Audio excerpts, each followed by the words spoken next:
How you gonna change the things around you? Oh,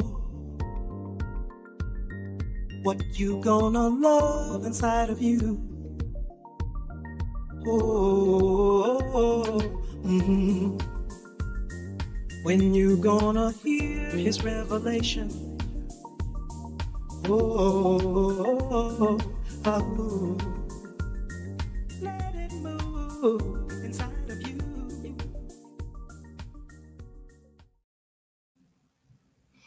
Goodness gracious, I am so happy to welcome everyone this evening.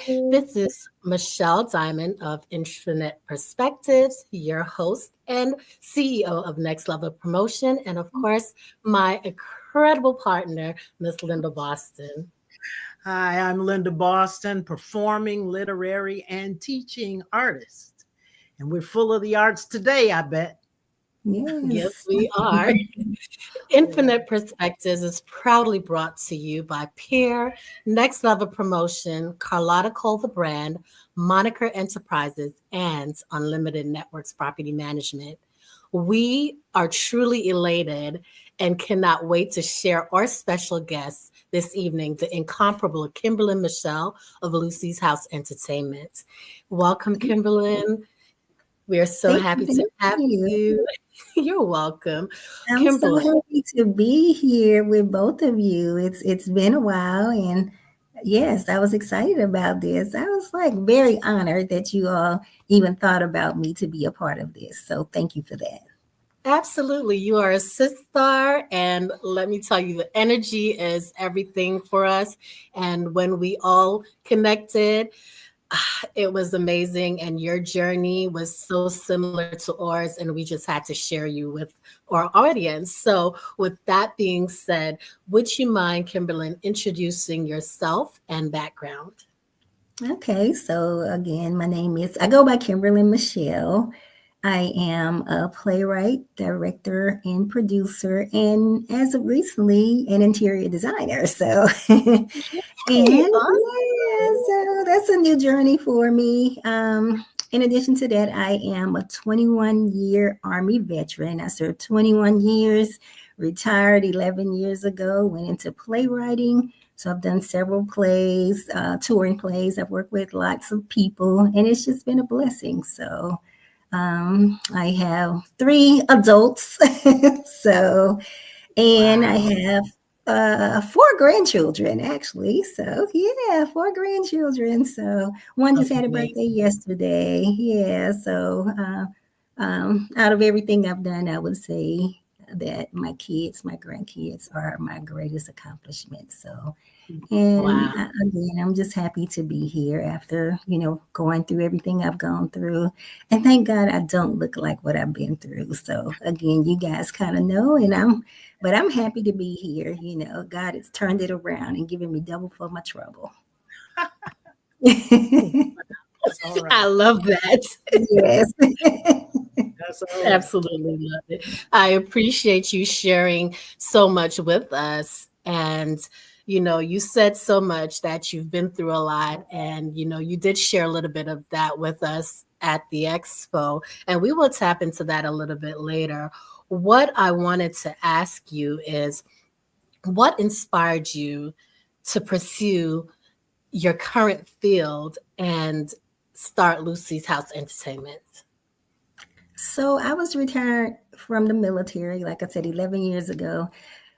After 21 years of service, they have this kind of saying in the military, like, I don't know what I'm going to do when I grow up. That's what we say. So retiring from the military is like, what am I going to do? Most people say, I'm going to go be a Walmart greeter. Well, I was getting my master's degree and I love to write. And I would always get, people would always compliment me, especially the professors, on my writing skills. And, it was something I didn't even really know I had, So as I started to write a book, it was called Family Secrets. I wanted to talk about some things that I'd been through, some things that people in the military, a lot of people had experienced growing up, those family secrets, those things we sweep under the rug. And as I was writing it, I kept getting writer's block. And I was like, God, usually I'm so good at this.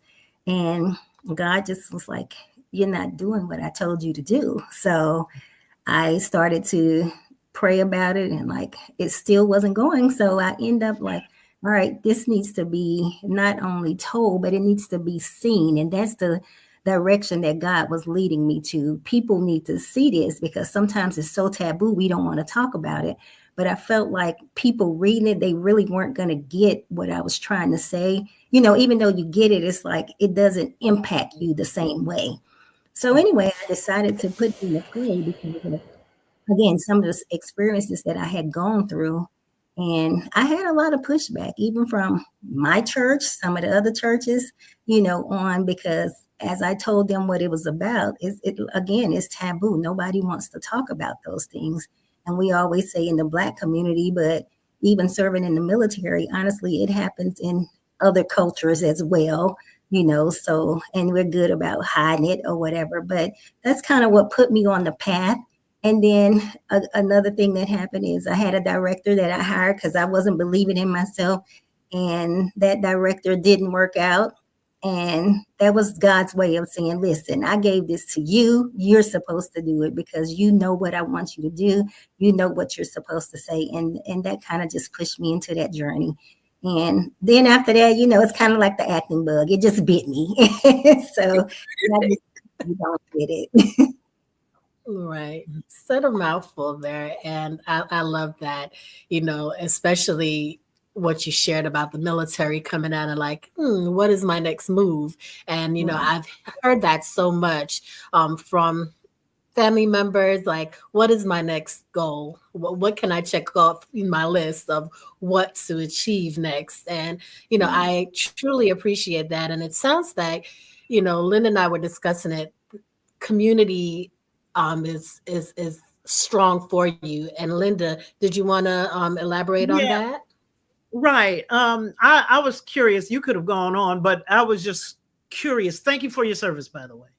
Thank you. Absolutely. I was wondering if your service in the armed forces generated your desire to move community through storytelling. Absolutely. And wondering if in telling your own story, how did you move past that pushback? You could be exiled with the whole family by now, right? Right, right. So how did you move through that? And how did you learn to embrace community in a wonderful way?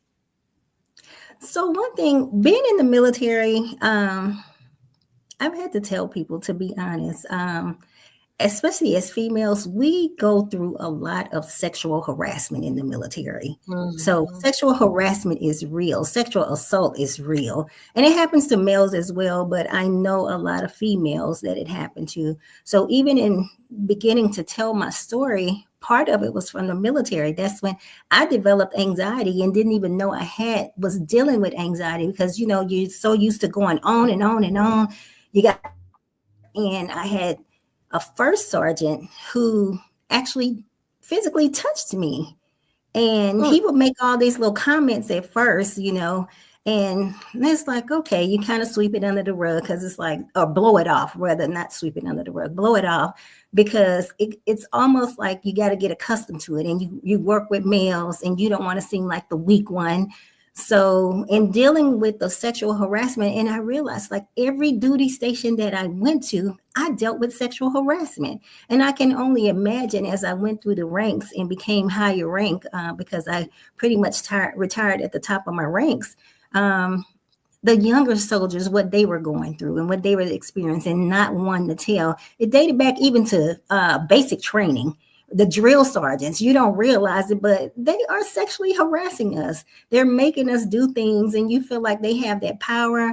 And if you don't do it, not to the extreme of getting involved, but, doing things like get on your back and do the dying.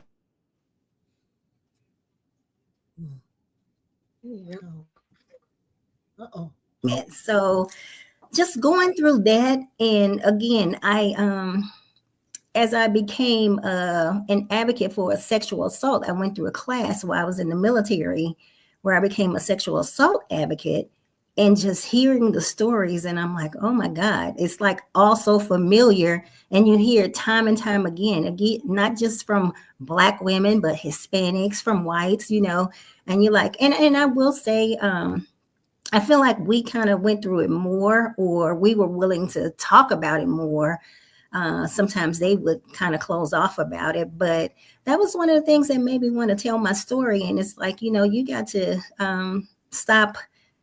If you're not doing anything about it, it's almost like you're condoning it, and you're kind of going with the flow. So it's like, so I went to the extreme of actually filing a complaint against the higher up.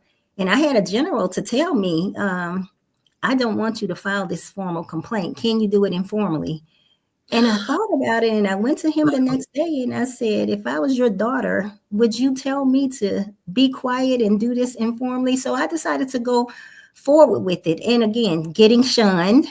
And it was other females that had the same exact story that I had. And they feel like we got together and we were in cahoots about it. They was like, the stories are too similar. Well, maybe that's because it really happened.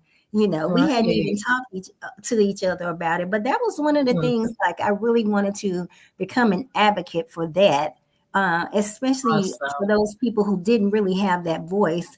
And like you said, Miss Linda, to touch on, even with my family, of course, I know that they knew some things because I spoke up about it.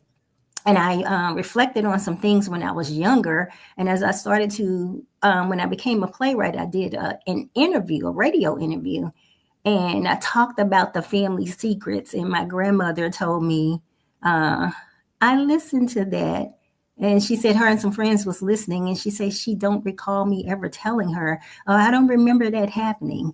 And I was like, okay, but I know that I said something about it. I know that I said something about it because it was close family members. And when you think about it, they tell them stay away for a while, but then they back around. And it's like everything goes back to normal, just so kind of forget about it. And I was one, like, as I got older, a situation happened with my own daughter. And initially, because of what we're taught, I kind of almost did the same thing with her.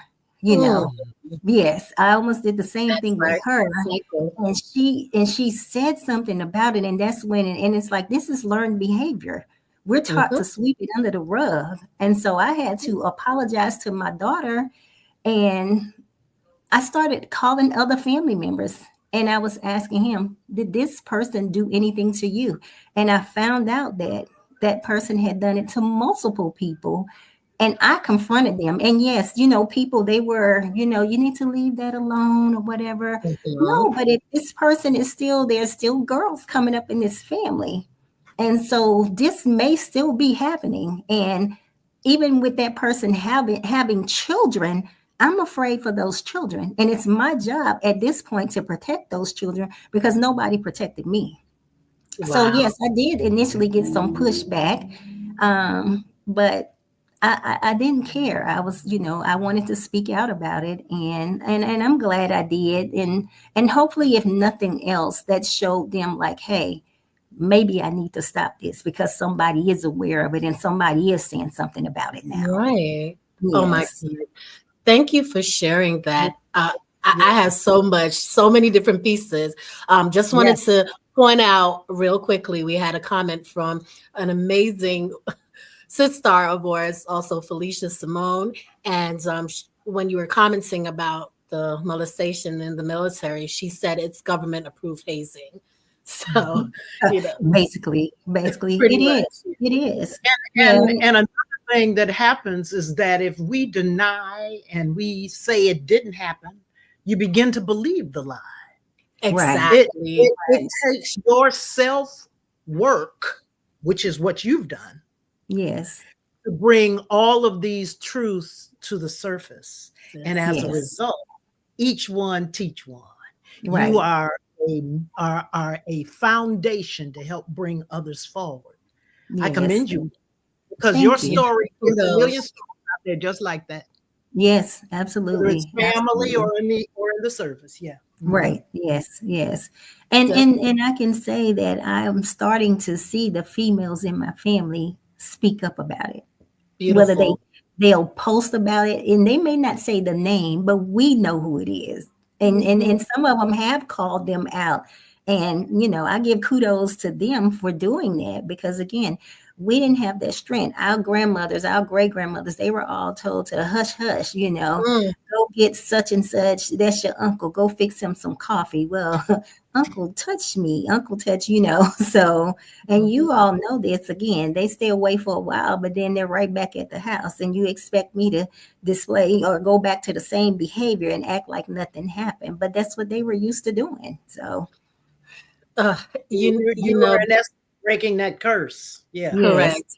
And yes. this for me, and I'm sorry I jumped right in, is a touchy subject, and I know we all shared that together at the expo, and the stories were very similar. And there are a lot of women, so I encourage my viewers that are tuning in, if you know someone that's experiencing that, tell them to speak up, seek help, get counseling, because it does something to you if you allow it to tear you apart, eat you from the inside out. It does a lot to the person, physically, mentally, emotionally, all of the above. And for that, I just want to say again, kudos for your strength and for sharing this journey with us.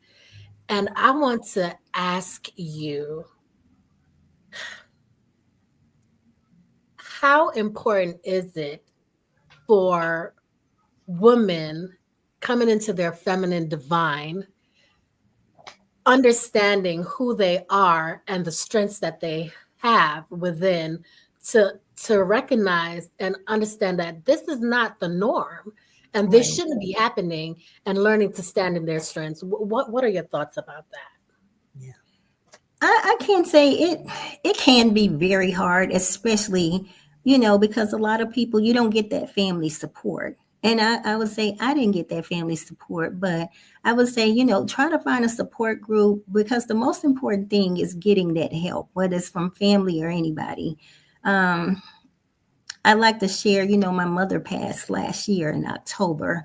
So I've been there with her. She was on hospice. But before that, a couple years back, I remember asking my mother, and I did get permission from my mother to tell her story. I was actually, before she passed, I'd been talking to her about a lot of what she experienced, because my mother had drank quite a bit, and I didn't know. And I would always talk to her, Mom, why do you drink so much? Like, what is it?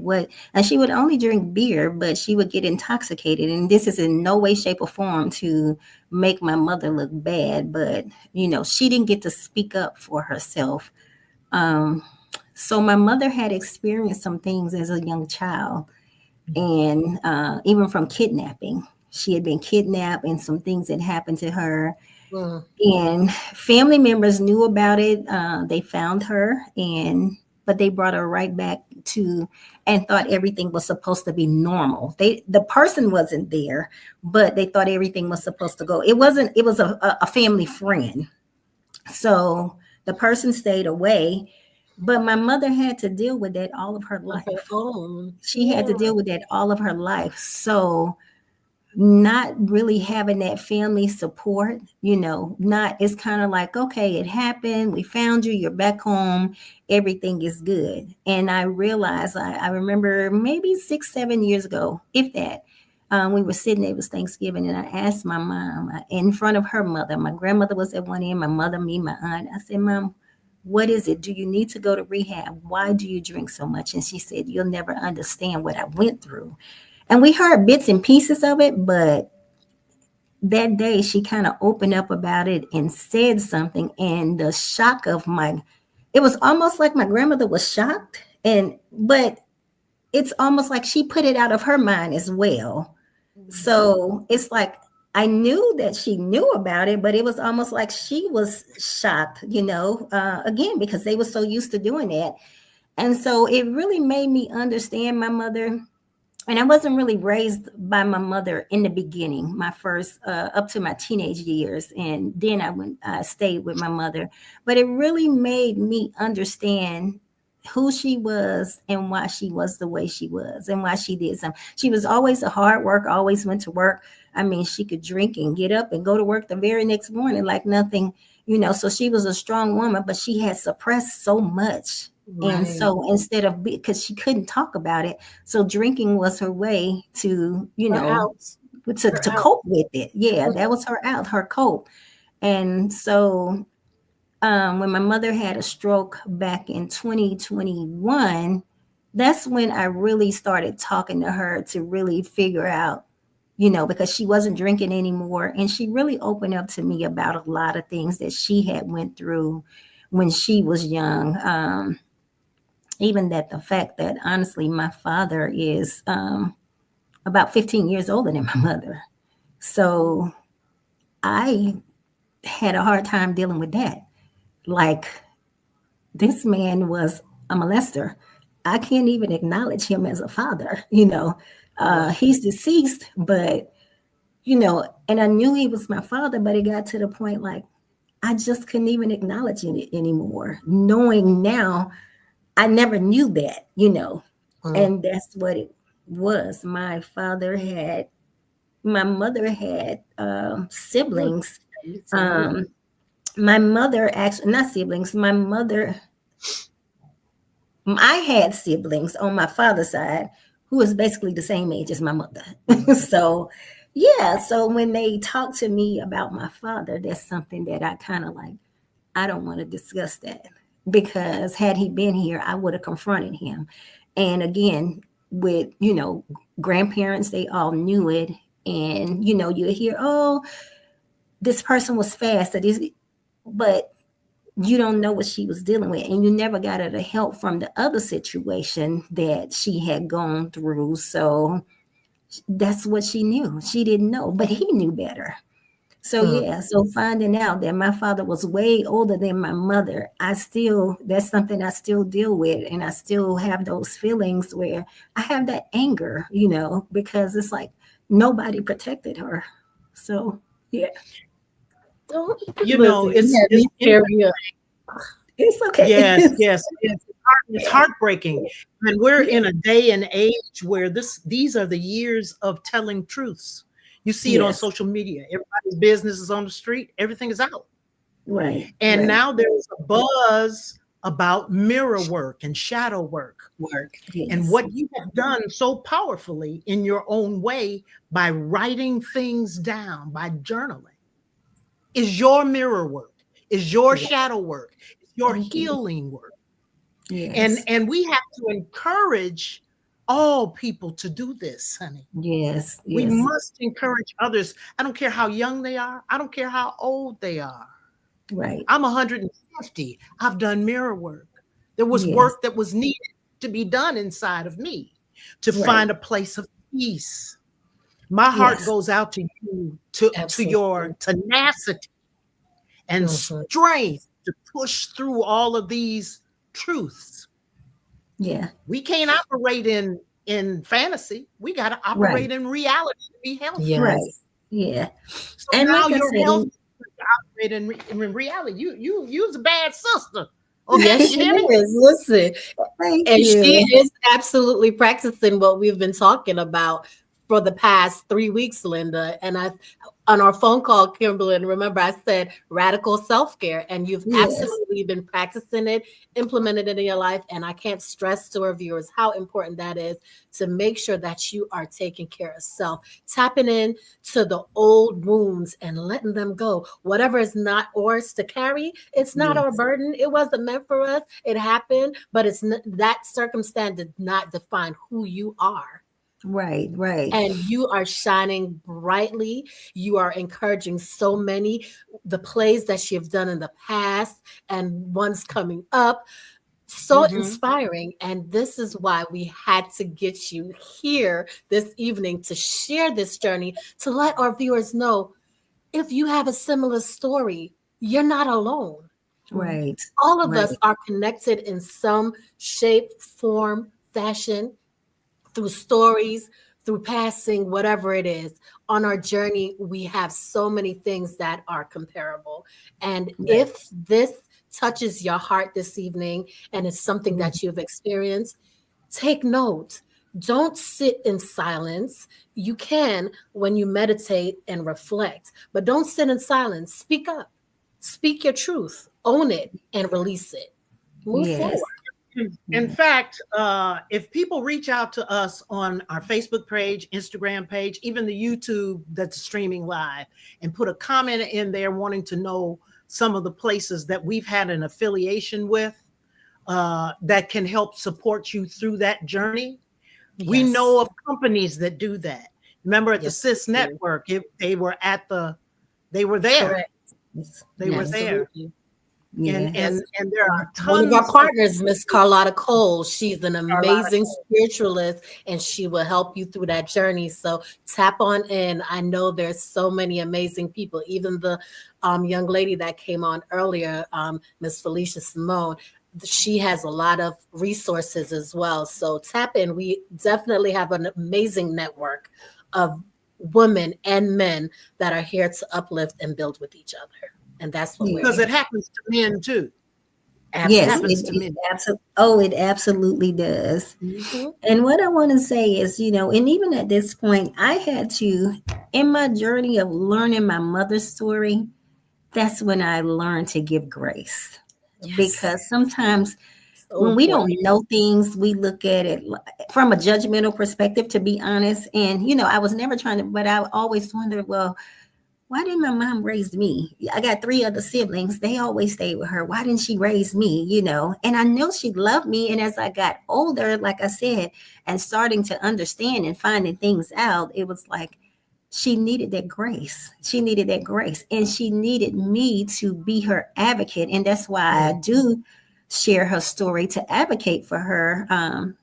Again, she lost her battle last year to cancer, but I saw the change even after she had her stroke of the person she became from that point. And I'm like, this is the mother that she was always supposed to be. It's the gentleness and the things and how she was with her grandkids. And we missed out on a lot of that because of her having to, drinking, having to suppress her problems, not having anybody to talk to it about or whatever. And it's like it was a release for her. And so once she had her stroke, she was in a wheelchair, but of course in her right mind, but it just changed her. And it's like God just showed us a whole new person.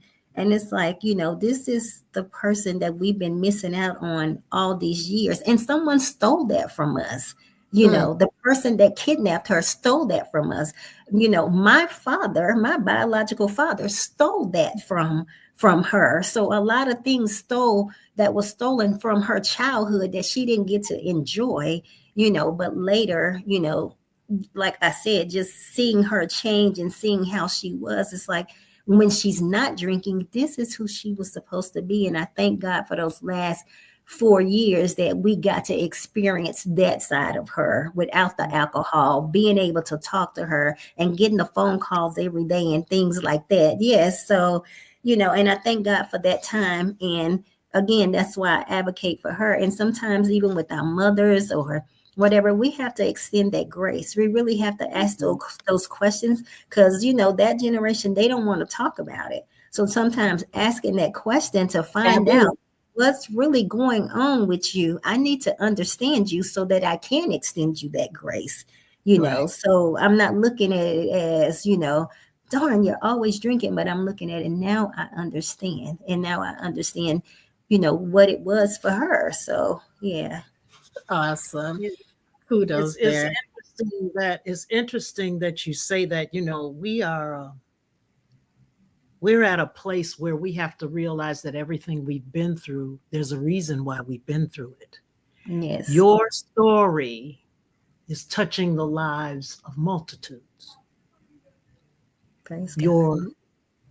Your story that you write down in your journal, the story that you put on stage or on film, helps multitudes. Yes. If it weren't for you, maybe Sally Sue wouldn't have made it. Mm-hmm. You have to know that, not to make light of your situation whatsoever. Right. But I now know through the things that we've been through in our lives that your journey you were the only one that was strong enough to handle it. Yes. Yeah. Be able to do it the way you're doing it. Right. Right. The Yeah. pen is the eye of the spirit, so you write it down, and you know what I'm saying? Yes. Right. Yeah. Right. I And get it. I've had those experiences where even during Family Secrets, there was a couple in the audience, kind of older couple, and they came up to me after the show, and even the guy, he said, my wife cried the whole time. Wow. And he said he never knew. She opened up to him at that play about what she went through. And that was the first time. And he said, my wife cried. I never knew. She never told me about that.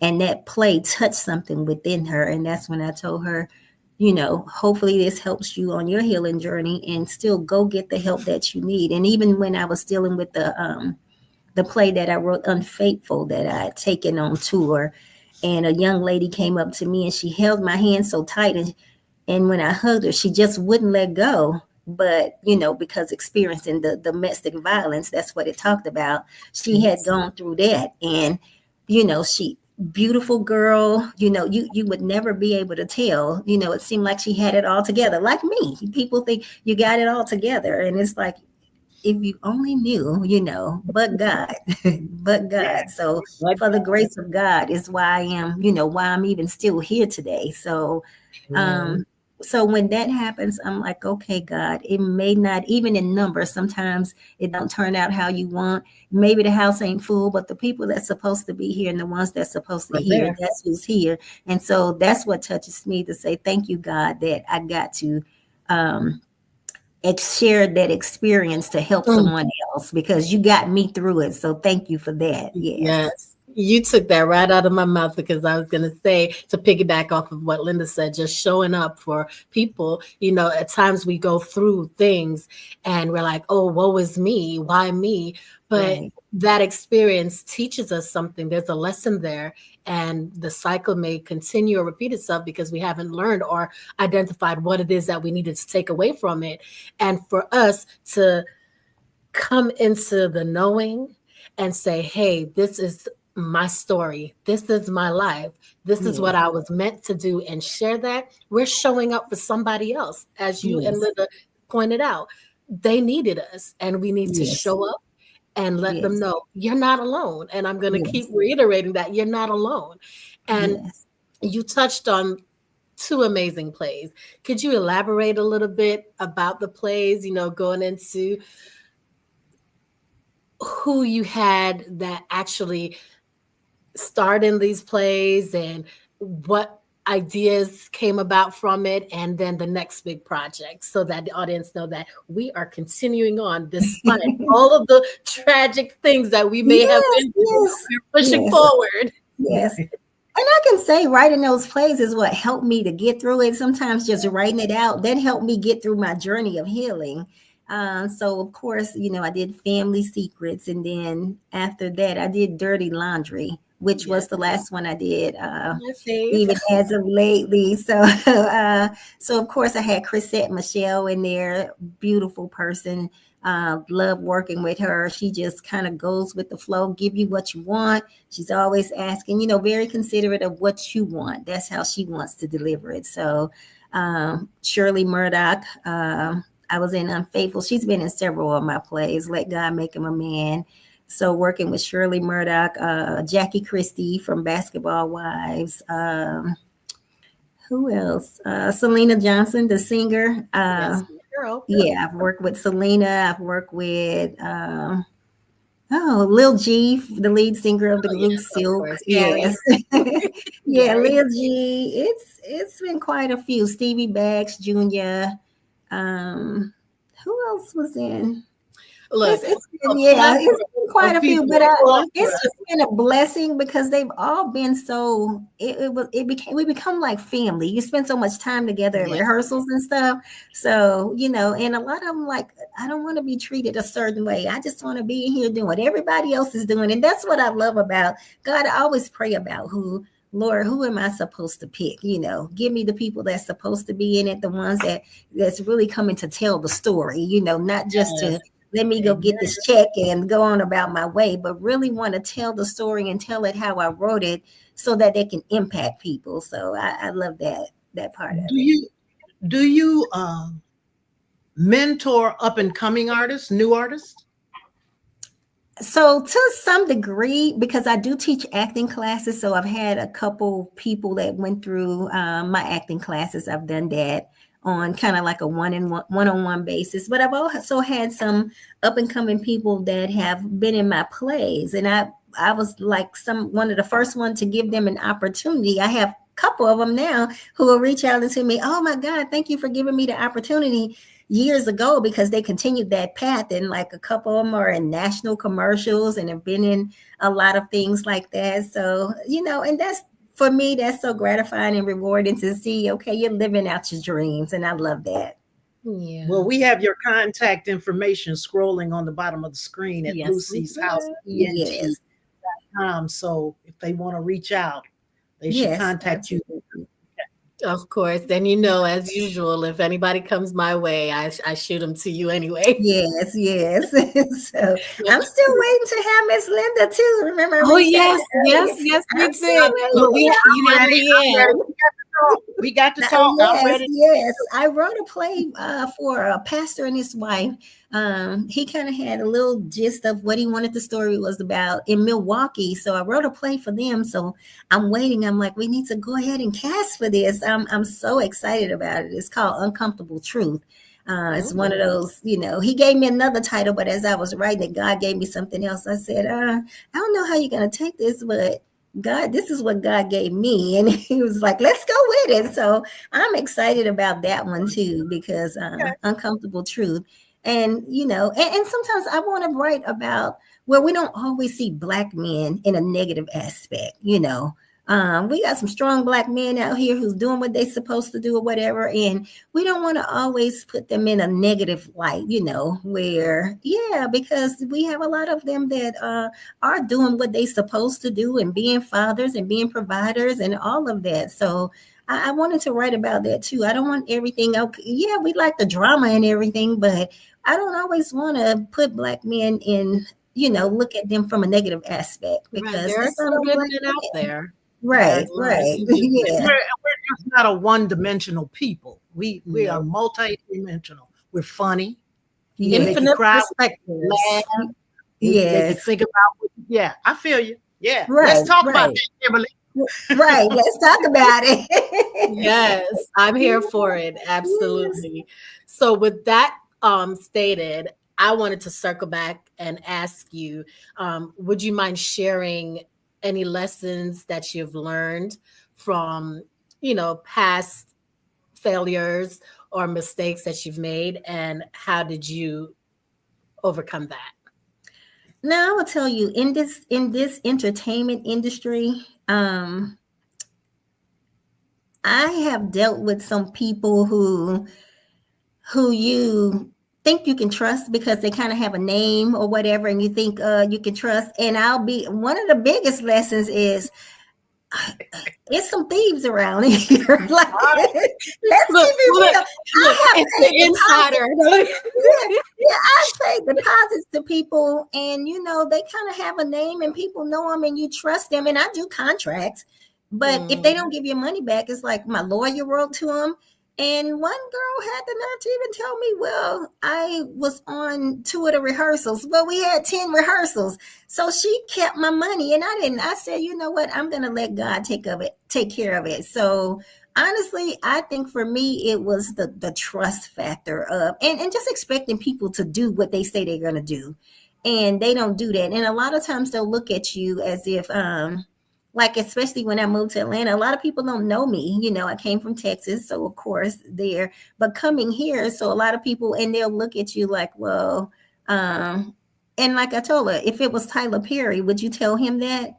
You know, if it was Country Wayne, would you tell him that? Just certain people, and they don't look at you, but they don't know who you know, so, and they don't know the things that you've done. So I kind of just let it go. But I'll tell you, that has been one of the biggest lessons for me. Certain people, you're just not getting a deposit. You're going to have to trust me this time. So, yeah. That is too funny. Yeah, because I'm telling you, it's some thieves out here. I want to go on the internet and call them out by name. You will be surprised. Like, what? Well, you know, I ain't gonna do it. What goes around comes around for real. Everything is and it's gonna circle back. Your goodness circles back to you just the way the same thing, the negative energy that you put out there. Yes. And we have to be professional. Right. I've been in the industry about 250 years. Right. And I know you've got to be a woman of your word. Right. So yeah, you've got to pray on it. God telling you everything. Right, you know? Right. And I've gotten past it. You know, they kept the money or whatever, but you know, like I said, that's I tell them that's between you and God, you know. I have an attorney. My attorney gonna send you a letter. I can take you to court, but at the end of the day, if you felt like you should keep it, you go ahead and keep it, and I'll let God deal with you. So, amen. Oh, yeah. Listen, there's so many stories with the industry, and anything about the industry you would like to change. Let's put it that way. Could you tell us if there's anything in the industry that you could change? What would it be? I think one of the things for me, like I said, people tend to look at, especially because I don't try to keep myself in the limelight. I'm okay with doing what I do, you know, and touching the people that I touch and being in the circle that I'm in. And a lot of people, I would say, especially in bigger cities and especially kind of here in Atlanta, to be honest, if they don't know you, you know, they don't. And you have writers out here who have great products, you know, and you can get all local cast and no celebrities and have a phenomenal play. But it's like people will look at it like, well, who's in it or who wrote it or whatever.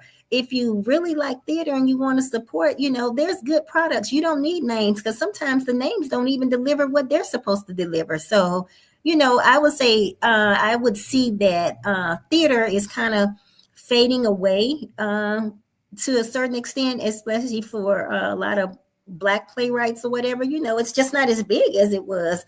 And I wish we can get back to that, because that's where we are able to tell a lot of our stories. Of course, TV is good and everything, but for me, I'm a theater. I love theater because it's like you get to be out there and you really just get that vibe, the vibe off the people on the stage, and you know, and you feel the impact of the stories like right there. So that's one thing I wish I could change, getting back to that, you know, getting back and getting that support. And again, stop worrying about who wrote it or who's in it. A good product is a good product.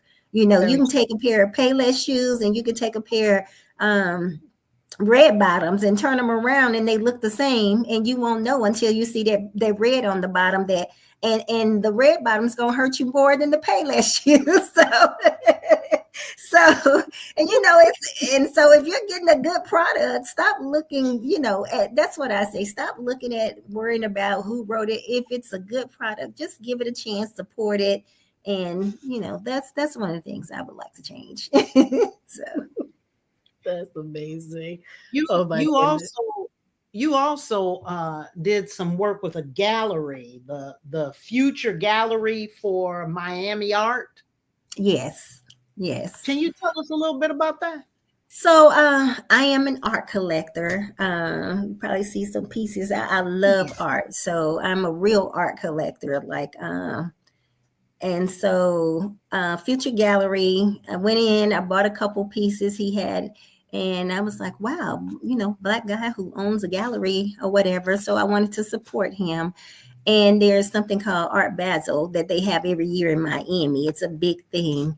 And he had never gone, and a celebrity had told him he was going to sponsor him to go, and that didn't come through. So he was kind of disappointed. And I prayed about it, and I said, you know what? I'm going to sponsor this guy. And so I sponsored him. And unfortunately, he went. Things didn't work out between us like it was supposed to because of the financials. I did my part, but the person didn't do their part. But I still support him, and I feel good about that. I was like, you know what? I gave somebody an opportunity that they wouldn't have otherwise had. And so, yeah, that's what that is. But yeah, I love the arts in any way. So, like I said, again, whether it's that's that powerful community connection you have. Yes. That's yes, awesome. yes, What yes. would you say to someone who would want to be more involved with community? How would you tell them, what would you tell them to do to encourage them to move forward with it? I would say get out there, do what you love. And if you love it, it doesn't feel like work.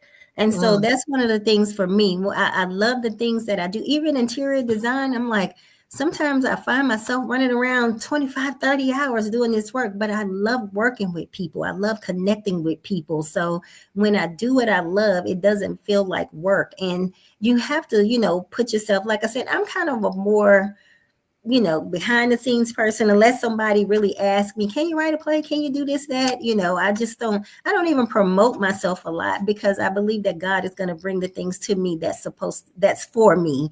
But I would say get out there, even if you start at a school, work with the younger kids or whatever, start somewhere and do what you love and build yourself, and that's how you get in the community. And I think it's important for us, especially, like I said, losing the arts, the theater, getting away from that. You have a lot of kids that's so talented. So, I would try to go to these schools and work with the kids or whatever, and I even find people who are, older in my age group, whatever, who like, I always wanted to act or whatever. I'm like, well, come to this audition, just to give yourself the chance to do it. And they be so excited, even when they don't get the part. So just step out, just do it. But if you're doing what you love and it's something that you love to do, yeah. And I say it always starts in your own community first, start in your own community, and start doing small things in your community. And then, God will expand your territory. Absolutely. Yeah. I love that. And I'm going to pretty much just piggyback off of Linda a bit and say we're going to definitely promote you. You said that you don't promote yourself. We're going to definitely continue to promote you because we believe in you and we see the vision and we love you. And with that being said, with you sharing how to get involved, especially going to the schools, speaking to kids, or even, having another little community event and say, hey, and not call it little, but another community event and having interested artists come out and just showcasing their talent. These are things that we can do together. And yeah, let's get together and do it. But with time slipping away from us, I have one final question for you. Okay. And we're going to have to bring you back because there's so much more that we want to tap into. Thank you. This was just everything for me, total elevation. So the question that I'm going to pose, if you were given the opportunity to speak words of wisdom to your younger self, what would that conversation look like? I would say believe in yourself. Believe in yourself.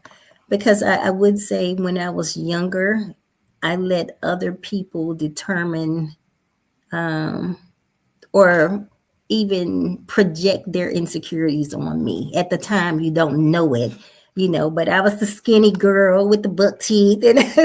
And so I was kind of like in this shell and I had so many talents. That's why I'm just realizing at this age, like, wow, there's a lot of things that I'm really good at, and I didn't know it because I always let other people project certain things on me. Even going through the molestation, you kind of go in that shell. So, and you feel unworthy. But yeah, that was one of the things I would definitely say. I would tell myself, believe in yourself. And so as I started to get older, and realize like, hey, you belong to God. So I don't care what nobody else says now. So whatever God has for me, that's what's for me. And so I believe in myself now. I didn't always believe in myself. And that's being honest, because I always worried about what other people thought of me, what other people said about me or whatever. And so once I kind of got past that, it's like, hey, you got this. And that's when you really step into, like I said, realizing like, oh, I can do this. I didn't know I was good at this, or I didn't know I was good at that. Like the writing thing, I didn't know. I just wrote. And then you start having people like, oh man, you write so great, or whatever, or the interior design people who did your house and stuff. And so it's things that you don't even know, your talents and gifts that God's given you, and you're not even using them because of what other people is saying or thinking about you. Right. Yeah. So true. Listen, we appreciate a woman that wears many hats and such amazing words of wisdom to your younger self, believing yourself, because it starts with us. We have to believe in us for us to even have that spark to keep going forward. If we don't believe in ourselves, who else will, right? It starts with us. Exactly. And I did say one final question. No, go ahead, Linda. I was going to say, tell us about that grandbaby that's a junior Olympian. Oh yeah, so my grandbaby, she turned 11 yesterday. Miss Callie Rose, her name is Callie Rose. That's my girl. That's my girl because she's the only girl. The rest of them are boys. So yeah, this was her second year going to the Junior Olympics. Last year we made it to. She went to North Carolina. This year she went to Humboldt, Texas. She's a little disappointed because she's so used to winning. So when she doesn't win, but I'm like, girl, you got this. Next year, And it's just the growth because she started, she's 11. She started running when she was around 6 or 7. She's just like, I want to run track. And so she's been doing it, but she's been making it to the Junior Olympics. So we're so proud of her, And I just told her, look, don't give up. And I, try to show other people or whatever, like you it's not about the medal. You're getting out there and you're making it to the top. It's not always, you're not going to always win, but yeah, so I love my Callie. Yeah, I love my Callie Rose, but she's been doing great. She's been making it to the Junior Olympics. So thank you. You have a daughter do you have a daughter that's in the arts? I have a daughter who's in the military. Yeah, she's in the military. Yeah, she's an officer in the military. She took the torch. Yep. Yeah. Yeah, I believe, and her husband is as well, correct? Oh, well, I do have a stepdaughter who is I'm sorry, Jordan. She is she's in the arts. She went to school for playwriting and she got her master's in playwriting as well. So she's out in LA right now. Yeah. Yep. Yeah. We didn't forget you, the daughter. We didn't forget you. No, we didn't forget you, Jordan. We did not forget you, Jordan. So yeah. You guys are hilarious. I did say one final question. However, I had to. What's your favorite quote or mantra, and why does it resonate with you?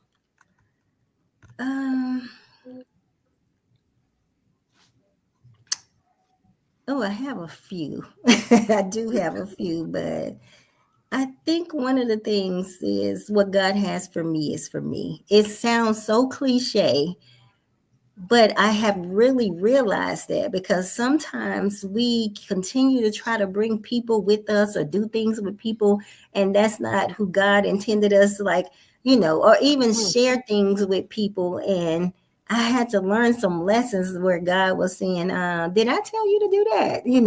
Did I tell you that you were supposed to share this vision with that person? Or did I tell you were supposed to be trying to bring this? I gave that to you. And sometimes we wonder why our visions, don't take birth or whatever. And it's like, because when God gives it to you, he's going to tell you who's supposed to be, or if you're supposed to be doing it with anybody. And I had to learn that some things was just for me. I'm one of those, I get excited. I want to tell people, what God, gave me or whatever. And and I get excited about it. We're guilty.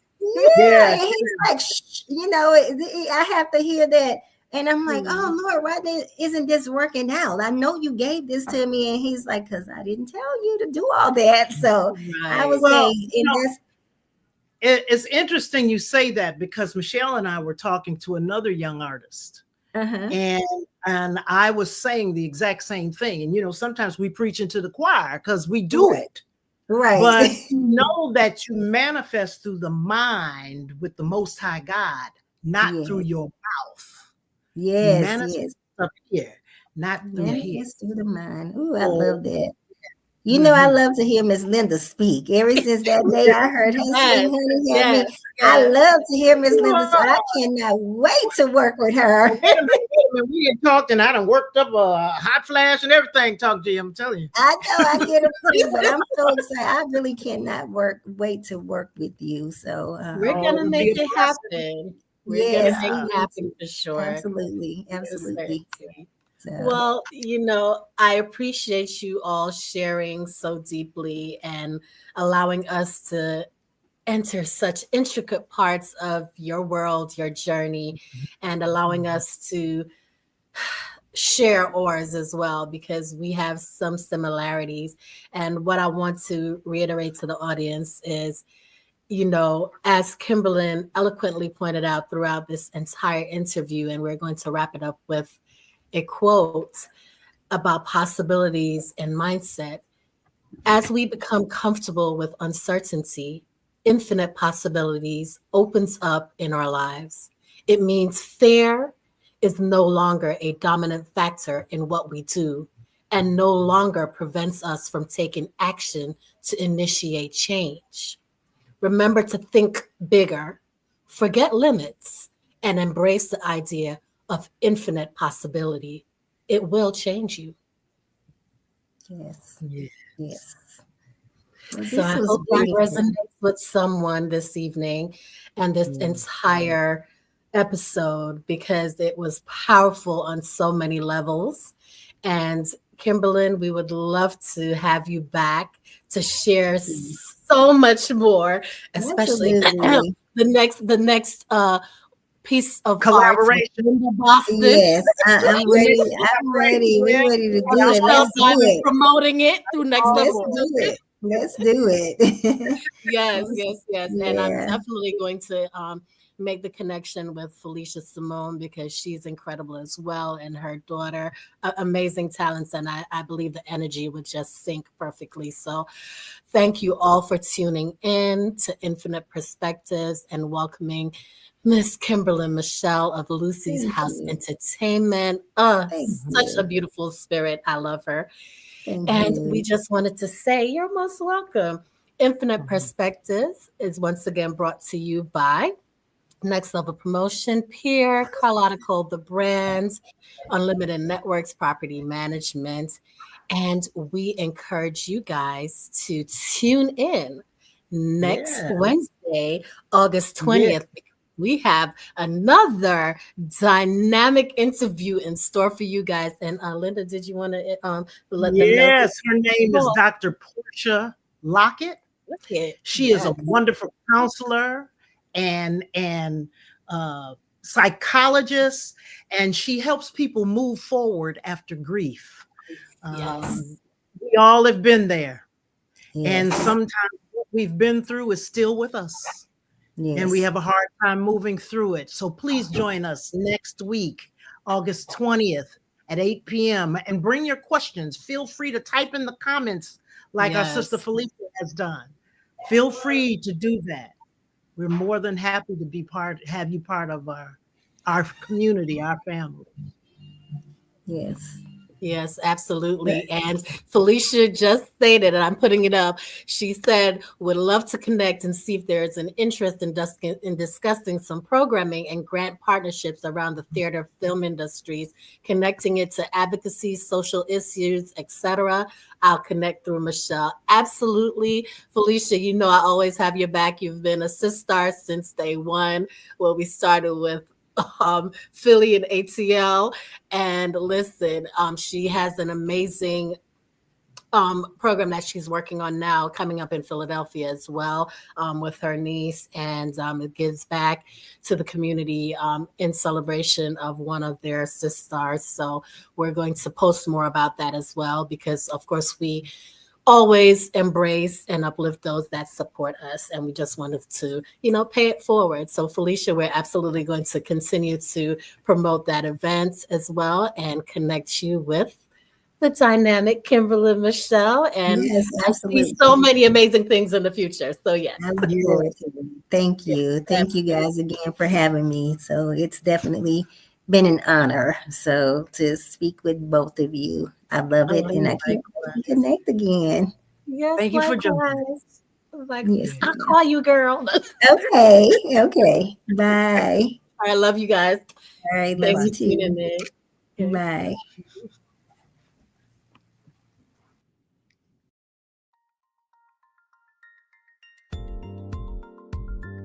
How you gonna change the things around you? Oh, what you gonna love inside of you? Oh, mhm. When you gonna hear his revelation?